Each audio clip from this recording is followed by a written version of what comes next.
Kate Levchuk for another podcast. Thank you very much, Adam.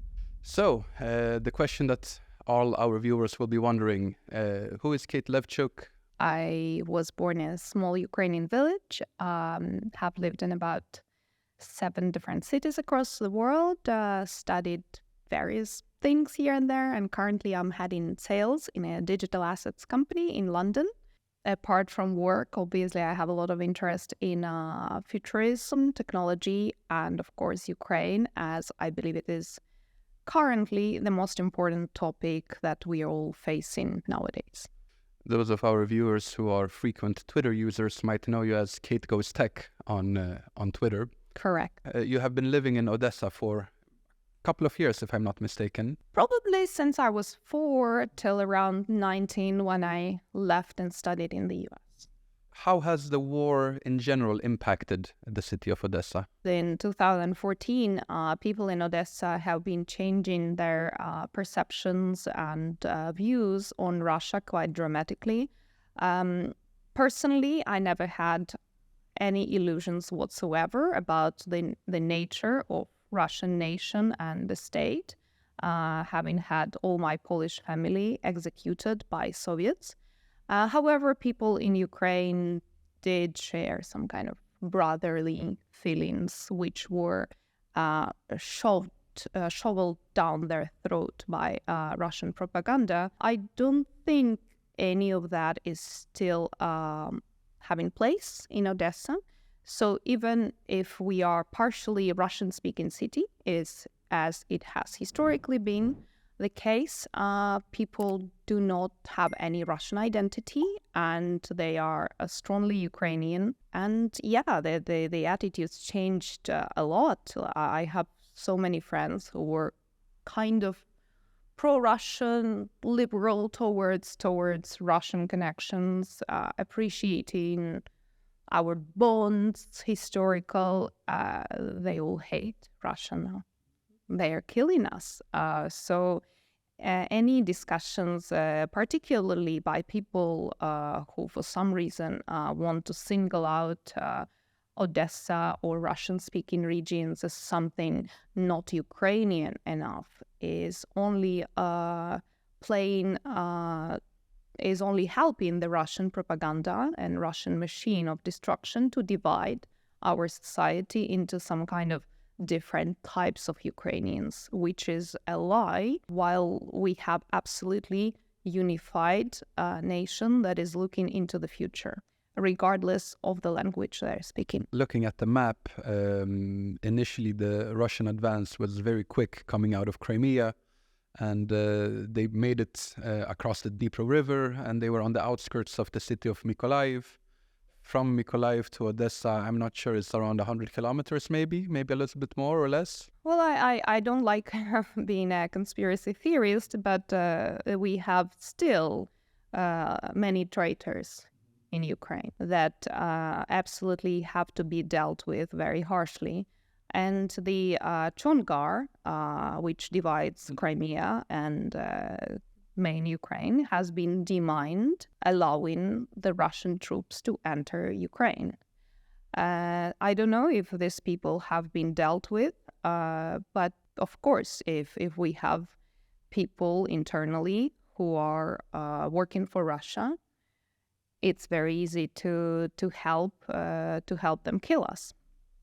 So yes, it was very quick initially, but luckily we have more adequate people who understand that Russians and Russia is death for Ukraine, and they managed to unite and repel this attack quite quickly as well.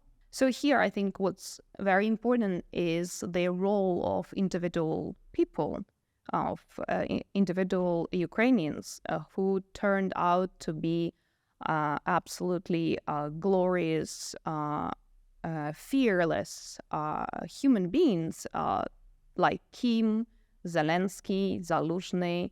And it's also very clear that Zelensky had an understanding of what was happening inside Nazi Russia, and he knew probably that the invasion was imminent, That's why he changed a lot of key people in power and put people who are now defining our fight and our future victory.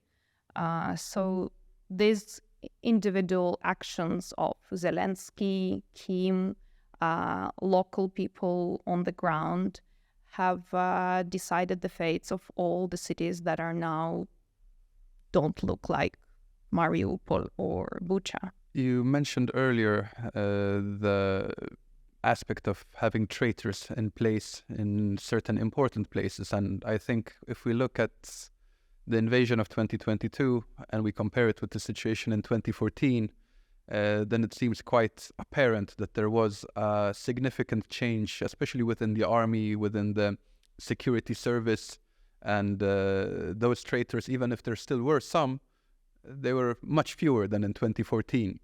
The question is, how has Ukraine changed when it comes to regular Ukrainians, if we would compare, say, 2013 and today, when it comes to the attitude to Russia? That's both a very loaded and a very good question. So my master's thesis in 2013 was predicting the Russian aggression and imperialism, stating that having achieved nothing of actual value within Russia, they would try to recreate Soviet Union in a certain way, and they would obviously fail to do so diplomatically or economically, because almost none of post-Soviet countries have any actual reason left to go back to this union with this strange country that has nothing to offer, so they would have to do this militarily. So I understood that many people in Ukraine still had these apprehensions of Russia, but most people were just like, that never happened, we are brothers, which changed a lot, obviously, in 2014. But still, I feel like the world, and it's not just Ukraine's fault, which I blame Ukraine as well for their lack of action in 2014. But honestly, the whole world failed Ukraine then. And that's why we had the situation in 2022. The attitude changed dramatically. I honestly don't even know if that could ever recover. I can't say I want it to recover, but I think what's very important now, the country that is going through a genocide, the country that is going through such a horrible, the biggest continental war since the Second World War, is knowing who the enemy is. And the enemy is Russia and internal traitors. That's it. What I also see within Ukrainian community is a bit of division on people, on their vision, on their attitudes towards things that don't really matter that much. Who speaks which language, who reads which books or listens to which music. If we go this way of division and witch hunting, we are making Russia's job way easier. And this is what I'm afraid of, because personally, I don't live in Ukraine now, but I know what can follow if we keep fighting internally, being fueled by this fear and hatred and these horrors that they have brought onto us. You also mentioned the reaction of the world in 2014. And the question is, how has the world reacted now in 2022? Because there is still a lot of criticism that a lot of these IFVs, the tanks, the HIMARS, that all of this could have been sent in February or March or potentially even earlier when there was a visible military buildup on the borders of Ukraine. Do Ukrainians feel that they are still being a little bit left out by the rest of the world? I guess as a Ukrainian, answering this question might have some consequences. So I would probably answer this question as a European and a Polish citizen as well. I think the world has failed Ukraine. Despite the huge help we are having today, and we are as Ukrainians, we are incredibly grateful for what's going on. There was a guarantee. There was a Budapest memorandum. We gave up nuclear weapons. And now we are being slaughtered like cattle. Innocent people are being slaughtered every day. And all we are getting is promises, guarantees of some NATO membership. So I do understand that, of course, we wouldn't be where we are now without Western support, money, and weapons.